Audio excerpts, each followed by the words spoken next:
y la verdad estamos gratamente sorprendidos. Es un espacio excelente, las calidades de las conferencias realmente y de las exposiciones pues lo alientan a uno a continuar participando de espacios tan importantes como estos. Mi compañero Robinson va a hacer la presentación inicial del conversatorio y yo continúo. Bueno, nosotros en la coalición Oasis, para el trabajo de este conversatorio, hemos ligado un poco ese término de soberanía que también nos ilustraron en Entre Tránsitos, con un concepto que es igualmente muy importante, que es el de la autodeterminación. Y entonces, ¿quién define sobre los territorios? Y lo pongo en términos de territorios porque nosotros en el movimiento LGBT hemos sido capaces de traspolar el concepto del cuerpo y lo hemos identificado como un territorio. Me acuerdo de esa consigna que surge en Planeta Paz de el cuerpo un primer territorio de paz. Entonces es como el cuerpo ha sido convertido en un territorio, pero también en un territorio que ha sido objeto de control. Entonces nosotros hemos querido hacer una especie, para hacer una reflexión sobre la injerencia estadounidense en Colombia, hemos querido hacer como un relacionamiento de cómo se dan esos ejercicios del dominio, de la dominación sobre el territorio, un poco trayendo unos elementos desde el movimiento LGBT y una comparación con lo que sucede en los estados. Entonces, bueno, como es desde, como se sabe, digamos que la historia nos lo ha recordado, cuando hay un ejercicio sobre el control, del control sobre un territorio, lo primero que surge es una justificación para ejercer el control sobre el mismo.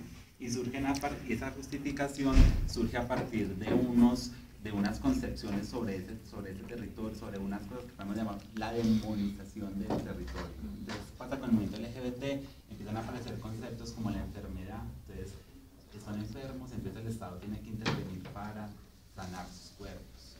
El de la normalidad, son anormales, entonces la sociedad debe intervenir sus cuerpos para llevarlos a la normalidad. El concepto del pecado, porque también la iglesia aparece como un dispositivo de control sobre el cuerpo. El concepto de aberración, de abominación, de degeneración social, y entonces empiezan, por ejemplo, en discursos muy comunes a asociar las personas LGBT con los delincuentes, con la drogadicción, con temas de descomposición social que justifiquen la intervención de la sociedad y del Estado sobre el cuerpo. Y otro concepto que digamos que en Colombia fue de reciente cambio, porque apenas se da hasta 1980, que es el del delincuente, del delito, es la homosexualidad como un delito, y que en Colombia, pues digamos que hasta apenas en 1980 se da la despenalización de la homosexualidad en las leyes, no en la cultura, pero en los casos como en Egipto, por ejemplo, en casos, y todavía en algunos países del Caribe, la homosexualidad, Surinam, por ejemplo, es un país donde la homosexualidad es un delito todavía. Entonces, digamos que aparecen eso, pues eso que como pasa con el plan LGBT también pasa con los estados. Entonces empiezan a aparecer argumentos de mucho tipo. Nosotros hemos visto algunos recientes, por ejemplo, el concepto de la militarización. Entonces dicen, hay armas nucleares y invadimos Irak. El terrorismo, hay terrorismo y entonces invadimos Afganistán. El narcotráfico. Entonces el narcotráfico justifica mucho nivel de intervención en muchos países de Latinoamérica, pero también en muchos países asiáticos, que si uno pudiera mirar en el mapa geopolítico tienen una representación simbólica muy importante. La lucha contra la insurgencia ha sido también un tema que sobre todo justificó mucho las injerencias extranjeras en la década de los 80 con las dictaduras, de los finales de los 70 y los 80 con las dictaduras del Cono Sur, por ejemplo, la lucha contra la insurgencia. Y bueno, Colombia tampoco es ajena a eso, pero también hay cosas naturales, como los desastres naturales. Entonces, se da un desastre natural, llegan a Haití 100, 200 dedicados a prestar supuestamente seguridad. Entonces digamos que siempre van apareciendo unos monstruos, unas demonizaciones del territorio que justifican la interferencia extranjera, la interferencia externa. Sobre los cuerpos es la injerencia de las familias, de los compañeros, de los esposos, de las esposas, de la sociedad, del Estado, de la religión, pero también con los estados de otros intereses ajenos a los propios. Entonces la pregunta es siempre a quién le sirve una determinada decisión. Pero también no solamente es una cuestión de demonizar el territorio, sino también pues porque, bueno, para poder ejercer el control que se necesita. O sea, para yo hacer que alguien obedezca una orden que necesita, tengo que tener un sistema represivo que garantice que le cumpla mi orden. Yo le puedo decir, Nikita, desvisto. Pero si no tengo un dispositivo. Pero si no tengo un dispositivo, pues no, que la cohesione a que la obligue a ella a hacerlo, no lo va a hacer. Entonces, bueno, con el cuerpo también pasa. Entonces, y esos mecanismos pueden ser legales, ilegales, no legales. Bueno, digamos que en un momento fue la cárcel, la represión policial, tenemos una historia muy marcada que yo creo que es todavía la base de los casos de abuso policial contra las personas LGTB, y es que como era un delito, entonces la policía iba y acosaba mucho los barrios gay, iba donde estaba la gente gay, los acosaba, incluso hay historias de que los barrios gays tenían luces rojas para cuando llegaba la policía para que todos cambien, para que nadie se hiciera sano. Entonces, digamos que eso es una herencia que hoy tenemos. Tenemos también casos como, bueno, todos los casos de exclusión, entonces, la exclusión, o sea, nosotros que también son muy sutiles, pero también son dispositivos de control como el chiste, la ridiculización, o sea, una forma muy eficaz de controlar la forma en que las personas expresan su corporeidad, es la ridiculización, es la evidencia.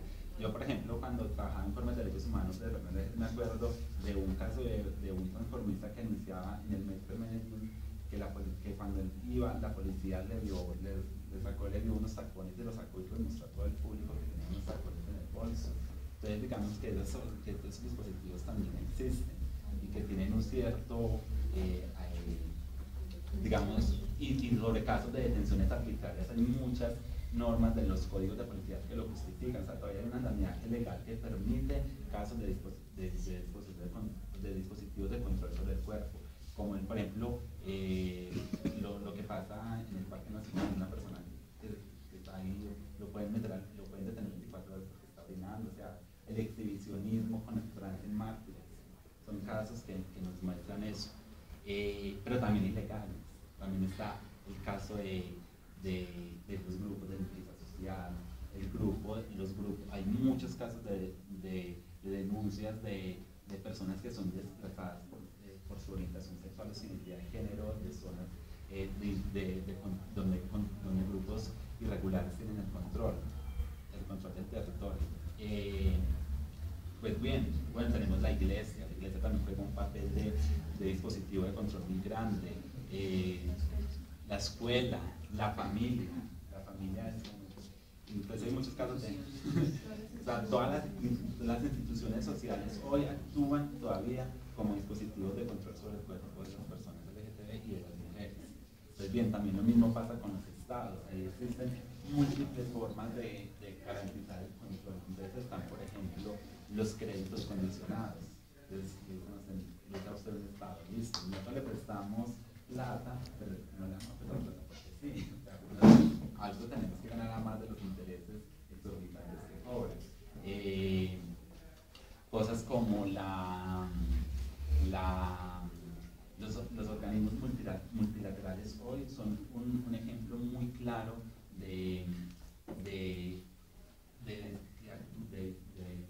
actúan como dispositivos de control. Por ejemplo, el Banco Mundial, el FMI, son avales que dan, o sea, para poder dar un aval te tienen que garantizar otro tipo de cosas. Por ejemplo, lo que pasa con Bolivia, para que Bolivia pueda acceder a ciertos escenarios, el FMI tiene que darle un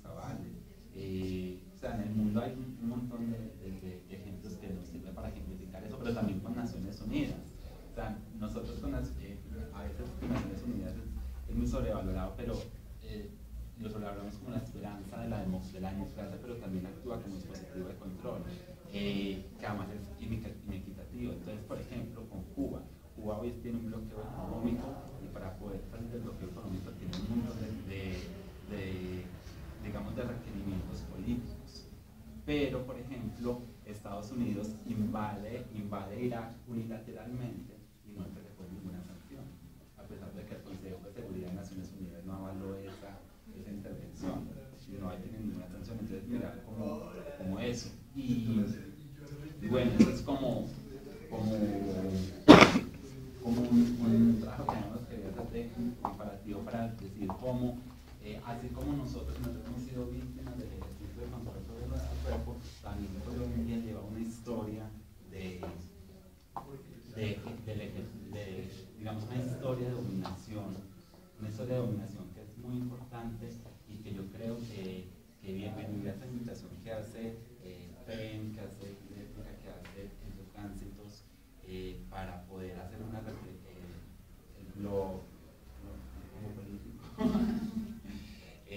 para hacer una reflexión sobre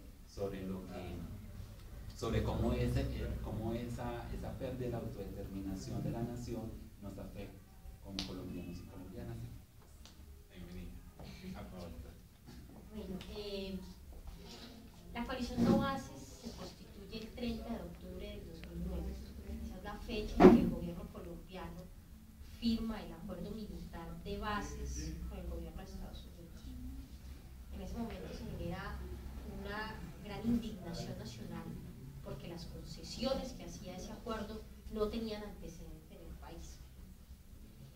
La permisión de que los soldados estadounidenses utilizasen en principio 3, después 5, después 7, pero el acuerdo termina diciendo que todo el territorio nacional, para desplegar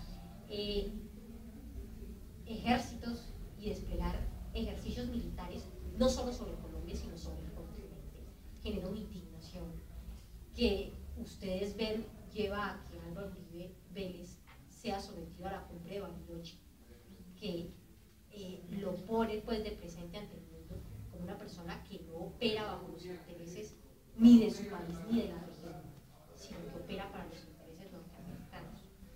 Es así como 70 organizaciones en principio creamos una declaración que empieza a circular por todo el país y que en su parte final convoca a hacer una gran unidad frente a ese tema.